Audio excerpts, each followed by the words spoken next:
Steam hissed against the tin ceiling, rolling through the narrow barrack room like ghost breath. The smell of soap and steel mixed with damp wood. Inside, a group of German women, former army auxiliaries, stood clutching thin towels around trembling bodies. They'd been told it was hygiene inspection day. But when the door swung open, the American officer's tone turned the air heavy. "Massage my shoulders," he said casually, as if asking for a cup of coffee. The women froze. In that single command? The war shifted into something far more personal. One looked toward the translator, hoping she'd misunderstood. Another stared at the floor, counting the cracks in the tile. The officer smiled, a kind of practiced grin that said this wasn't about orders, it was about control. For context, between 1943 and 1946, over 400,000 Axis POWs were held in the United States. Roughly 1,000 were women, mostly clerks, nurses, or communication staff. They weren't supposed to be anywhere near combat or humiliation. But here they were, steam clinging to their skin, waiting for the next command. He said it like it was nothing. One survivor would later write, "But to us, it was everything." Some guards laughed from the hallway, pretending not to watch. The sauna door shut with a heavy thud. The officer leaned forward, elbows on knees, eyes fixed. "Go on," he said softly. "It's just a message." Silence. The translator's throat tightened. The regulations, Army Regulation 198, forbade any personal service or familiar contact between captors and prisoners. But in the fog of victory, paper rules meant little. What happened next would never appear in any official report. A drop of sweat slid down the officer's shoulder and hit the wooden bench. One woman stepped forward. Her hands shook. The others turned away, their eyes burning but dry. The war outside was over. This war, smaller and quieter, was just beginning. Before we move deeper, I want to know, what city are you watching from, and what time is it right now? Drop it in the comments. Because this story, it's about power, silence, and what people do when no one's supposed to be watching. The officer didn't look back as he left the room. Because tomorrow, he'd give the same order again. The next morning, frost clung to the wire fence like thin glass veins. Inside the camp, the rumor of the sauna order spread quietly between the women's barracks.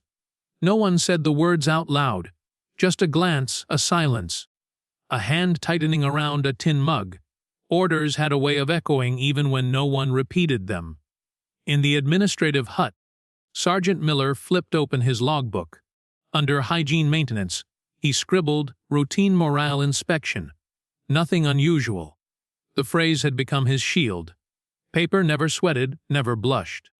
It was easier to write fiction than confront the truth of what had unfolded in that steam-filled room. One translator, a 23-year-old from Bremen, finally asked in broken English, "Sir, is this official procedure?" The officer didn't look up. "They're prisoners.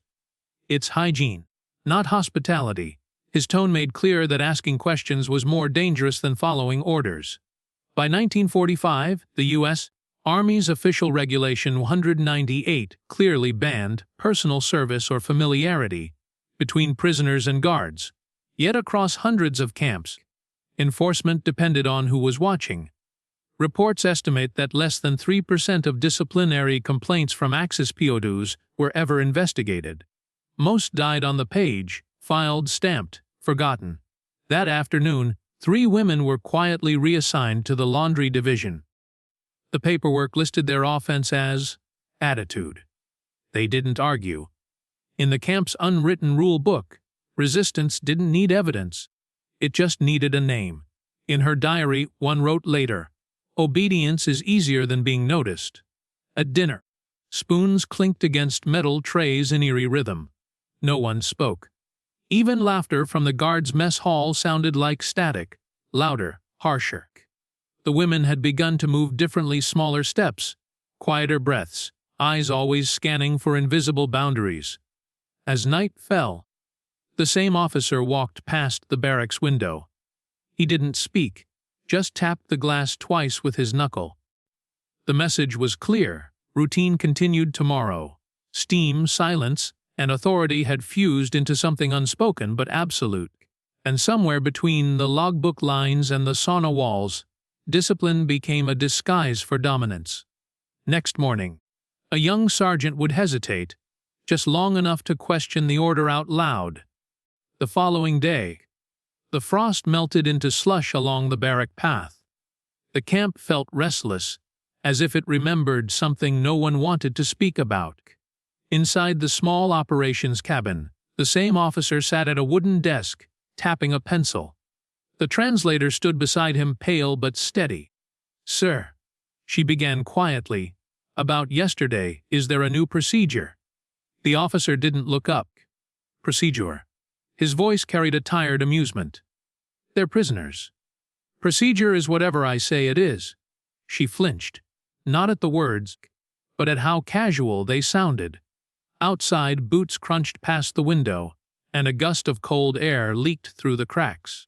The logbook from yesterday sat open, a line already written, inspection completed.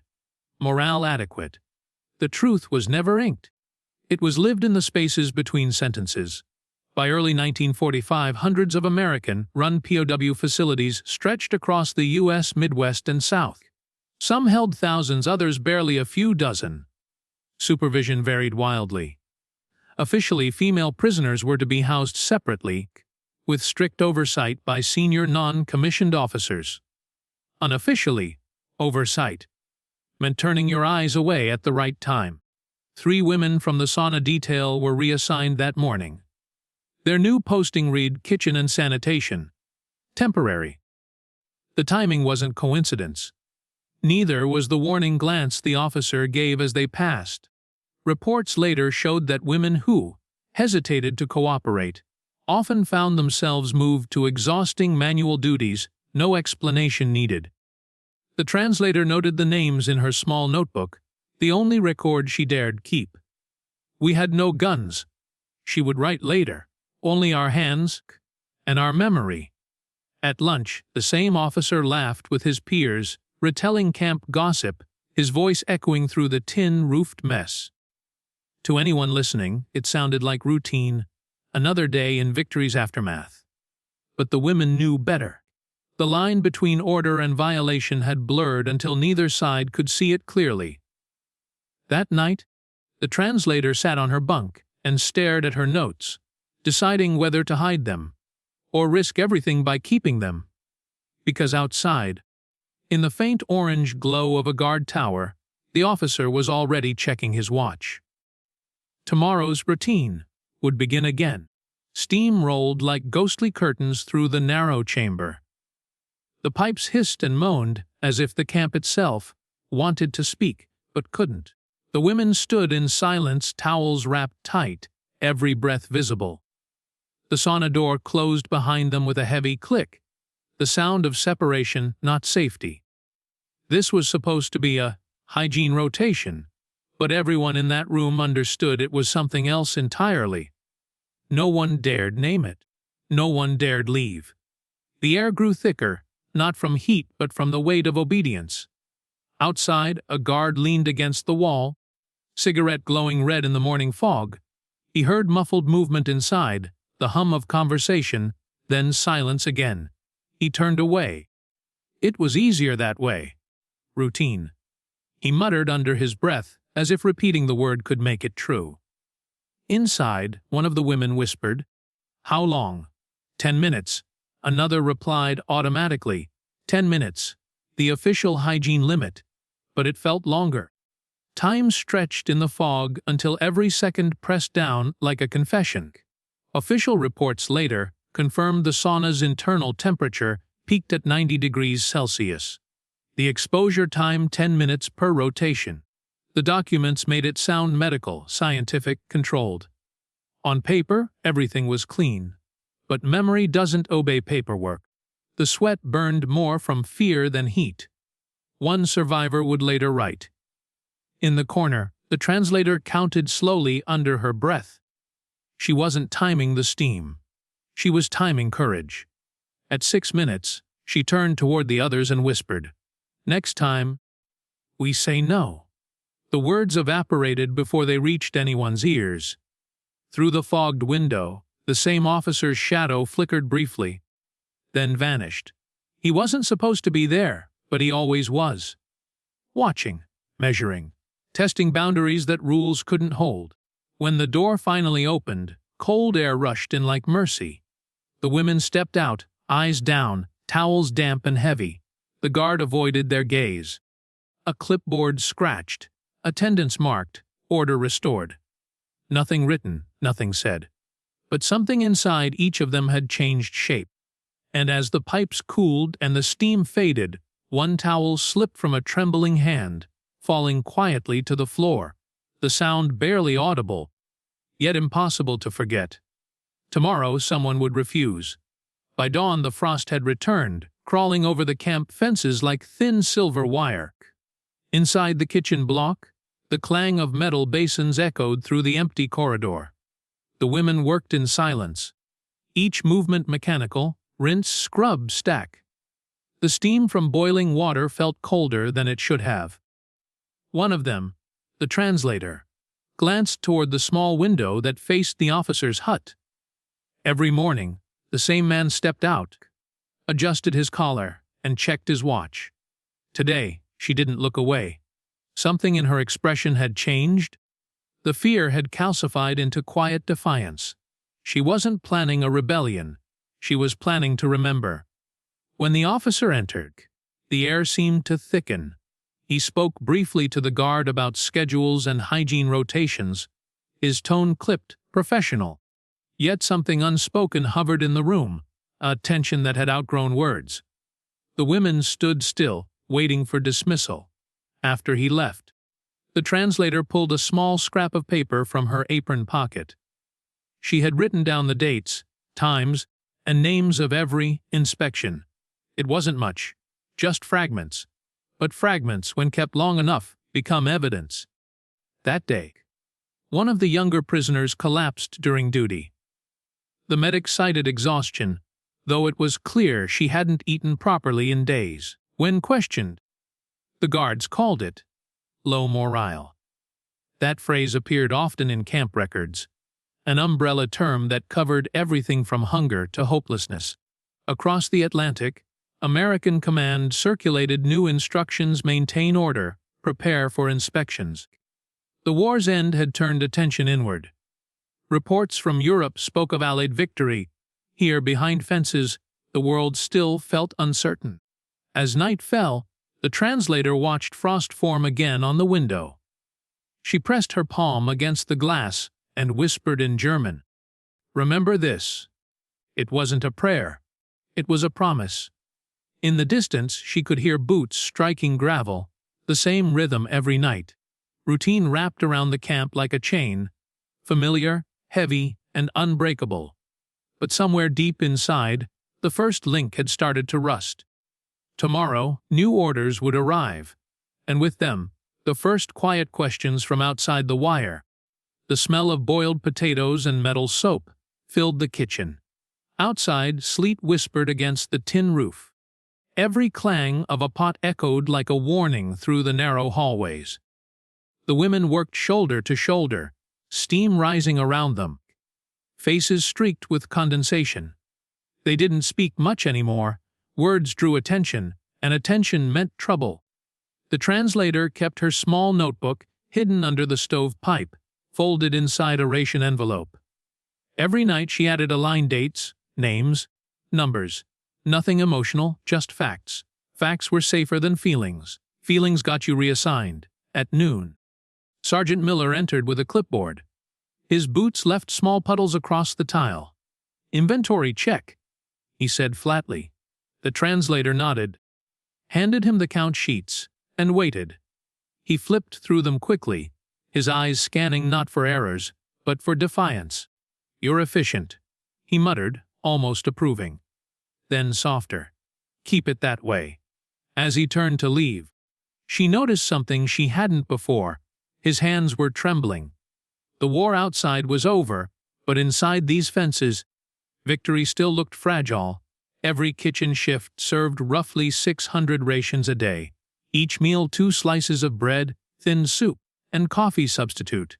By regulation, POWs received 800 calories daily, but many never saw that number reach their plates. Supply trucks came late. Guards came early, and somewhere in between, the math disappeared. That evening, as the women scrubbed the last pots, they heard laughter drift from the officers' quarters. It wasn't cruel, just careless. The sound felt heavier than the cold. One of the younger prisoners whispered, "Do they even remember we're soldiers?" The translator didn't answer. She just turned the tap harder until the water hissed. When the lights dimmed for curfew, she slipped the notebook from its hiding place and added one more line, rations short. Morale low, one guard nervous. Outside, a generator coughed, sending a brief pulse of light across the frost-covered yard. For a moment, she saw the reflection of the watchtower on the window, sharp, metallic. Then darkness returned. Tomorrow, a new face would appear in the mess hall, an officer wearing an inspection badge and a smile that didn't reach his eyes. The next morning, a jeep rattled over the gravel road, scattering a thin spray of mud against the kitchen wall. Everyone paused to listen. Vehicles meant visitors, and visitors meant questions. A man stepped out, coat buttoned high, armband stamped with the Red Cross emblem. His shoes were spotless, his clipboard new. The guards straightened their posture as if the chill itself were saluting him. Inside the kitchen, the translator wiped her hands on her apron and tried not to stare. Inspections could change everything, or nothing. She'd seen both. Routine welfare review. The man announced, his accent clipped and European. His assistant followed, jotting notes with brisk precision. They toured the kitchen, the barracks, the showers, nodding approvingly at the orderliness. Nothing seemed out of place. That was the camp's greatest skill, perfection on the surface. The inspector asked polite questions. Air ration sufficient? The women nodded. Our medical needs met. Another nod. No one mentioned the missing bread, the short tempers, the endless fatigue. They'd learned that truth told to the wrong ear could become a rumor, and a rumor could cost you sleep, or worse, your place among the living. Outside, the officer in charge guided the inspector through rows of tents, speaking of discipline and routine. "They're well treated," he said. "No trouble at all." His voice carried the ease of rehearsed lines. The inspector smiled, wrote commendable order in his notes, and moved on. But the translator watched closely. She noticed the inspector's eyes linger on the rusted stove, the thin blankets, the worn shoes lined against the wall. He saw more than he said. Before leaving, he lowered his voice to her level. "If you ever need to write something, hide it well," he murmured, then turned away. That single sentence felt like oxygen. When the jeep drove off, the guards relaxed, the camp exhaled, and the illusion of peace settled back like dust. Yet beneath it, something had shifted. A witness had passed through, a man who might remember more than the paperwork allowed. That night, the translator added one word to her secret ledger: inspection. Tomorrow, she would decide whether to risk sending it beyond the wire. Snow fell in thin sheets that morning, muting every sound inside the compound. The sky was a pale gray lid pressed low over the wire fences. The translator stood by the kitchen door, clutching her ration cup, watching a jeep disappear down the road toward headquarters. Somewhere in that direction sat a mail room, a narrow chance at contact with the outside world. She had been copying her hidden notes each night onto scraps of wrapping paper. Dates, names, supply shortages, shifts. Nothing dramatic, but together they drew a pattern. She knew the rules: no personal letters without screening, no foreign language unapproved. Still, she planned to slip one page into the outgoing dispatch crate, folded inside a requisition form. The trick was timing. That afternoon, Sergeant Miller arrived for his rounds. His clipboard was wet with snow. "Supplies inventory again," he he said. The translator nodded and kept her eyes down, pretending to count sacks of flour. When he turned, she slid the folded note beneath a stack of paperwork on his desk. Her heartbeat thudded louder than the generator outside. By evening, the wind had picked up, rattling the metal shutters. The women gathered near the stove for warmth, trading stories about home farms near Hanover, a bakery in Dresden, a lost bicycle. Small details kept the world alive beyond the fences. The translator listened quietly, her thoughts already chasing that single page traveling through military channels. Reports from that winter estimated more than 370 POW camps still operating across the United States. Each ran on schedules, ration charts, and layers of paperwork. Beneath those numbers lived 1,000 unwritten stories like theirs, ordinary people trapped in the machinery of victory. The next morning, a messenger brought new orders sealed in brown paper. As the translator sorted them, she recognized her own handwriting stamped received in red ink. The page had come back. Someone had seen it and returned it. At the bottom, a single new line appeared in English: "Be careful what you record." Her hands went still. Outside, the wind shifted, carrying the sound of boots on gravel. Routine had noticed her, but she wasn't finished yet. Tomorrow, she'd find another way to be heard. The message had come back like a ghost. Same creases, same smudges, but heavier somehow, ink warning her in plain sight. The translator folded it twice and slipped it under the stovepipe again. The kitchen hissed with steam. Pots clanged like typewriter keys hammering an unfinished report. Outside, a truck engine coughed to life. Supplies, maybe, or replacements. Every arrival carried a question: who was being moved next. Rumor said the Midwest camps were consolidating, shifting prisoners east for repatriation. To the guards, it meant logistics. To the women, it meant uncertainty in a different uniform. She finished her duties, wiped the counter dry, and stepped into the yard. Frost snapped under her boots. The watchtower light swept across the snow like a slow pendulum. Each pass reminded her that silence had weight, the kind that pressed against the lungs until breathing became defiance. That evening, the officer in charge assembled the kitchen crew. "New inspection cycle begins tomorrow," he announced. His tone was flat, his eyes unreadable. The translator noted the phrase automatically: inspection cycle. Bureaucracy loved circles. They kept people busy enough to forget where they started. After roll call, she sat on her bunk, listening to the wind rattle the barrack wall. Someone in the next cot whispered a lullaby from home. It was out of tune but full of memory. The translator pulled the note from her pocket one last time and studied the red ink. Be careful what you record. It wasn't a threat.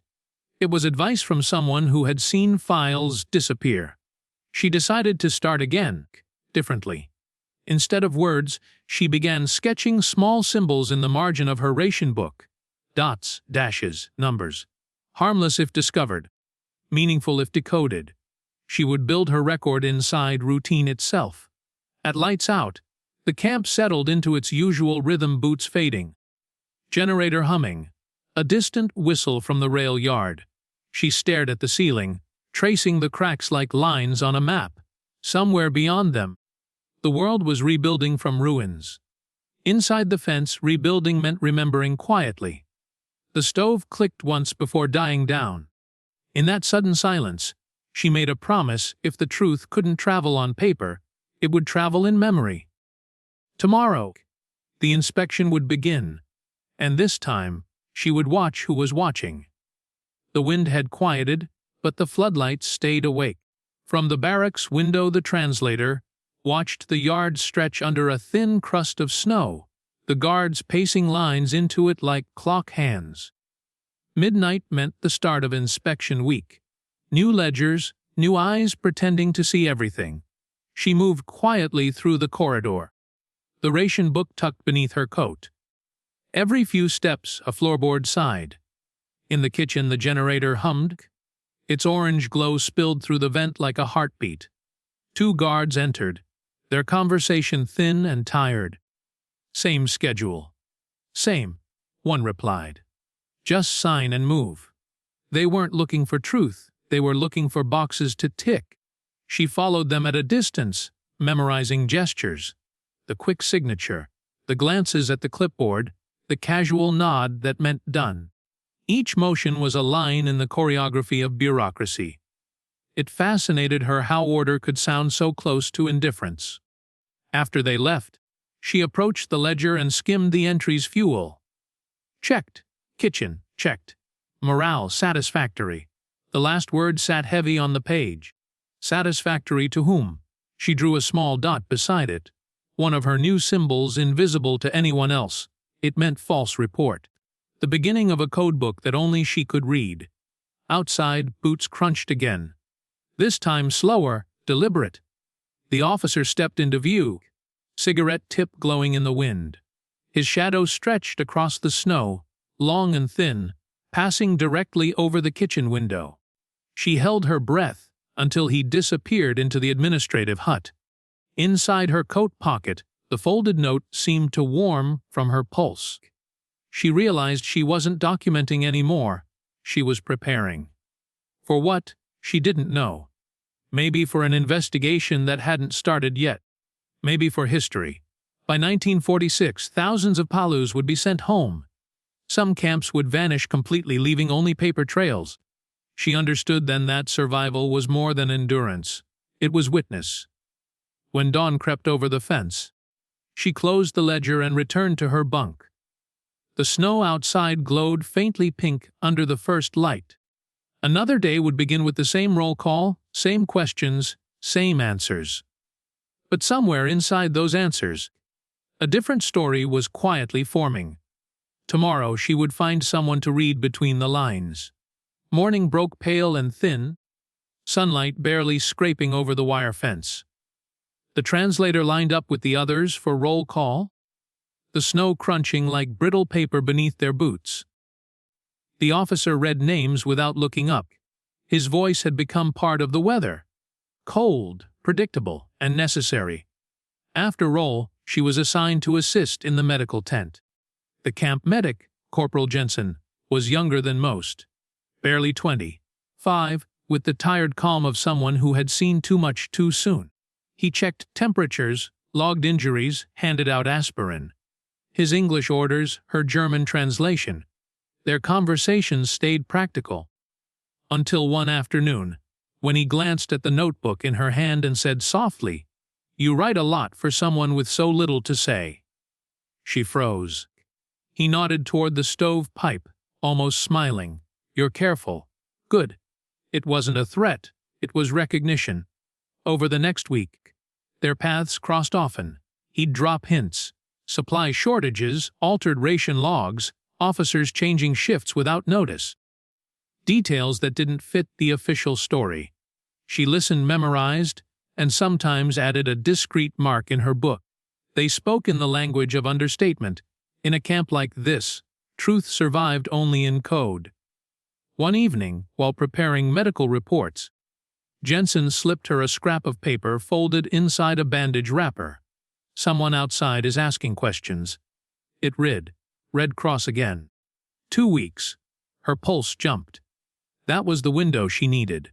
In return, she left him a message written between ration counts, files hidden under stove vent. It was a risk, but survival had stopped meaning safety. It meant movement. Of ideas, of information. That night, a storm rolled in. Snow whipped against the barracks, erasing footprints before they formed. The generator sputtered. In the flickering light, she saw Jensen pass the officer's hut, head down, coat pulled tight. If he was caught helping, punishment would be swift. Yet he didn't look back. When the wind finally settled, the camp lay quiet again, covered in a fresh layer of white, clean, blank, deceptive. The translator stared out the window. Somewhere beneath that silence, her words were starting to move. And in 2 weeks, they might finally be heard. The sky had turned the color of pewter, heavy with unshed snow. From the barracks roof hung icicles like thin glass knives. 2 weeks had passed since the medic's note, and the translator could feel the camp tightening. The officers spoke in shorter sentences. Guards lingered near doors instead of walking their routes. Something was coming, and everyone knew it. In the kitchen, she noticed new supplies arriving: sacks of flour, canned fruit, extra soap. For once, the storeroom smelled faintly of oranges instead of rust. Official cleanliness always bloomed right before a visitor. At noon, a message came over the loudspeaker. External inspection scheduled. Maintain order. The translator met Jensen's eyes across the yard. Brief, deliberate. He gave the smallest nod. Their quiet conspiracy had turned into logistics. She spent the afternoon revising the kitchen inventory, making sure her coded marks stayed invisible to anyone glancing at the pages. Every dot, dash, and number carried a meaning: short rations, double shifts, missing blankets. Together they formed a story she hoped someone else could read. That night, the medic entered the barracks under the excuse of a temperature check. He whispered, "Tomorrow evening. They'll arrive at dusk." Her hands tightened around the ledger. "Will they talk to us?" "Maybe," he said, "if they get the chance." Across the camp, guards scrubbed windows and repainted signs. The officer in charge rehearsed his report line by line. All regulations observed. Morale steady. The translator listened from the next room, each word like a door closing. When curfew sounded, the women lay awake, the hum of the generator masking their thoughts. Some whispered hopes of release. Others feared punishment after the visitors left. The translator stayed silent, repeating her notes in her head like a prayer she couldn't write down. Outside, the snow thickened, swallowing the floodlights until only faint halos remained. The camp looked softer under it, almost peaceful. But peace here was a costume, stitched together from fear and paperwork. She turned on her bunk, watching frost crawl along the window pane. Tomorrow, new eyes would step through those gates. She didn't know if they'd see the truth, but she would be ready to show it, if she could do it without speaking. By morning the snow had hardened into crusted ridges. Breath hung white in the air as the camp fell into a rehearsed rhythm. Boots polished, bunks aligned, every kettle scrubbed until it shone. A jeep's engine growled at the main gate, followed by the squeal of hinges.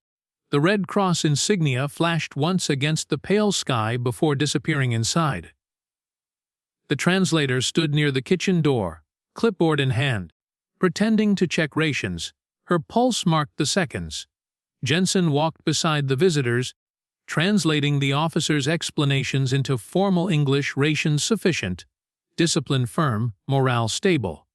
The inspector nodded, writing phrases that sounded like praise. The officer smiled, but the corners of his mouth stayed stiff. When they reached the kitchen, the translator bowed slightly. "Good morning," she said in careful English. "Good morning," the inspector replied, eyes scanning the spotless counters. "You prepare meals for how many?" 600, she answered. "Sometimes fewer." He paused. "Why fewer?" She shrugged. "Transfers, sometimes illness." He wrote that down, nothing more. Jensen caught her glance and, almost imperceptibly, tilted his chin toward the stove vent. The ledger with her coded dots lay hidden there. She understood not yet. Wait for the right moment. They moved through the barracks next. The inspector spoke with 2 prisoners about conditions. Their answers were measured, rehearsed. Every sentence seemed to stop one word short of honesty. The translator watched from the doorway, wondering if courage had a sound, and if silence was part of it. When the group reached the yard, the officer gestured proudly at the rebuilt fence. "Security has never been better," he said. Jensen's pencil hovered above the report sheet, but didn't move. The translator saw him hesitate for half a heartbeat, then write one line anyway. By dusk the jeeps rolled away, engines fading into the wind. Guards exhaled relief the performance was over.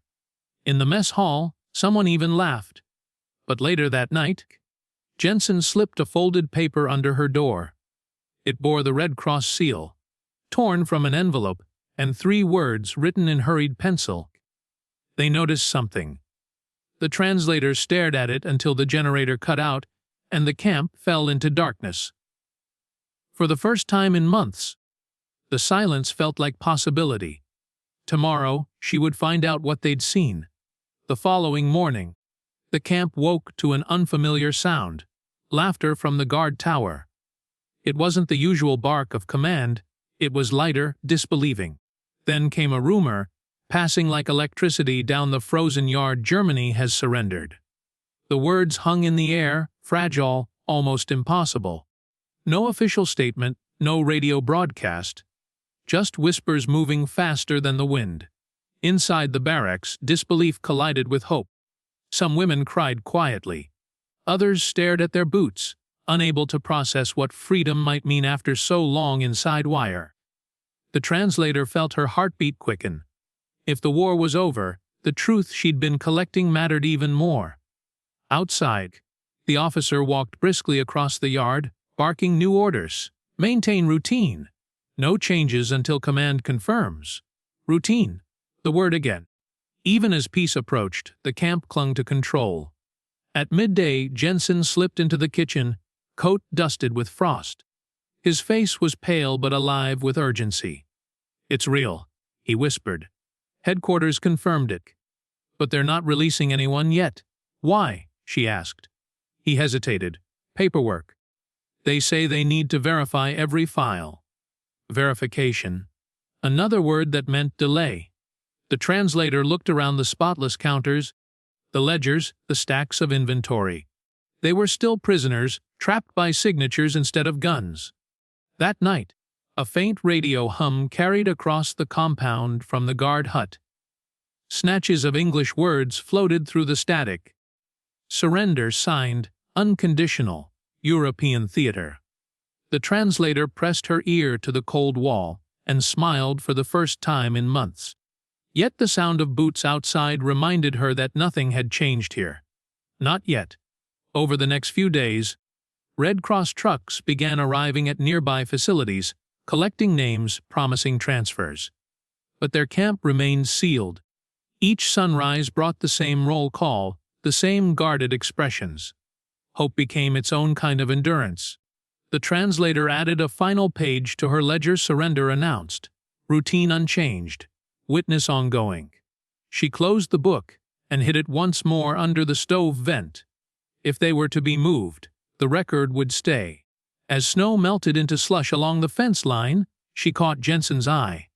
He gave a single nod, the kind that meant wait. Tomorrow, a new commander would arrive. The convoy arrived at dawn. 2 trucks, an officer's jeep, and the kind of silence that means everyone is watching. The old commander stood stiff at the gate, frost glittering on his coat. He saluted, handed over the clipboard, and vanished into the back of the departing truck without a word. The engine noise faded, leaving the new man framed against a sky the color of pewter. Captain Reynolds was taller, younger, his uniform pressed to regulation perfection.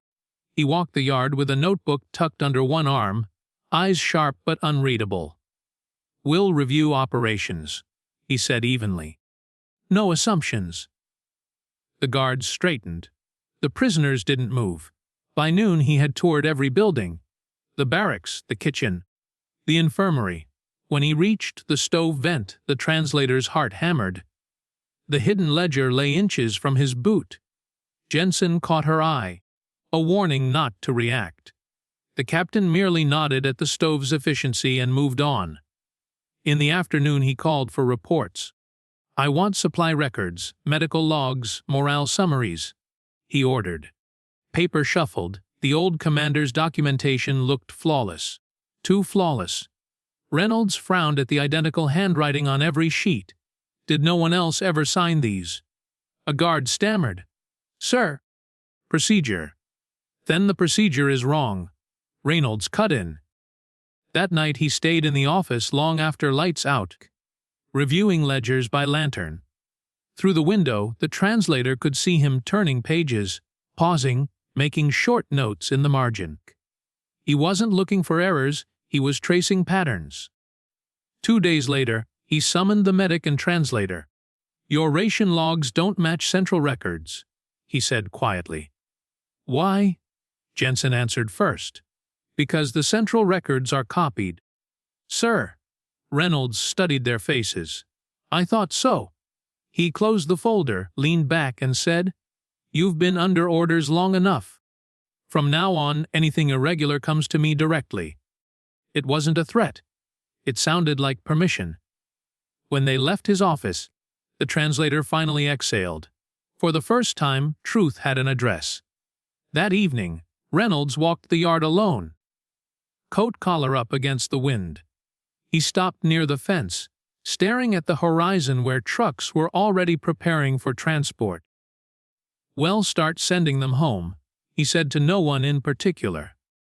Tomorrow, Liberation would have a schedule. When the gates finally opened, it happened without ceremony. No speeches, no music. Just a column of women stepping out into a gray morning, carrying blankets rolled tight and faces thinner than their photographs. A Red Cross truck idled nearby, its white paint flaking, the emblem faded by months of weather. The translator clutched her ration book against her chest, the hidden pages now just paper, their danger gone. Captain Reynolds stood by the checkpoint, stamping discharge papers one by one. Name, origin, signature. He repeated like a litany. Each time the rubber seal hit the page, another fragment of captivity ended. Jensen handed out packets of medical notes. His sleeves rolled to the elbows, eyes rimmed with exhaustion. When her turn came, the translator hesitated. "Sir," she said, "the records, what will happen to them?" Reynolds looked at her for a long moment. "They'll be archived," he said, then added quietly, "but not forgotten." Outside the fence, the landscape looked unchanged. Mud, snow patches, distant rails. But the air felt different, lighter. Freedom didn't arrive with fanfare, it arrived with cold wind and unsteady steps. As the trucks rolled east, the translator opened her ration book. Between its pages lay the coded marks she had made over months of silence, dots, dashes, ration counts, names. Evidence of ordinary endurance. She tore out one page, folded it carefully, and slipped it into Jensen's pocket. "For the archives?" she said. He nodded, understanding without reply. By the summer of 1946, most German POWs on U.S. soil had been repatriated. Files were boxed, camps dismantled. Memories sealed behind official stamps. Only fragments remained in scattered reports, food ledgers, temperature charts, anonymous testimonies. History reduced to paperwork again. Years later, in 1952, the translator, now living in Bremen, received a letter on thin stationery. It bore the Red Cross seal and a single line typed neatly, "Your documentation contributed to the revision of international camp protocols." No signature, no explanation. Just proof that silence, when recorded, could still make noise. She placed the letter beside her ration book, closed the drawer, and let the sound of distant rain fill the room.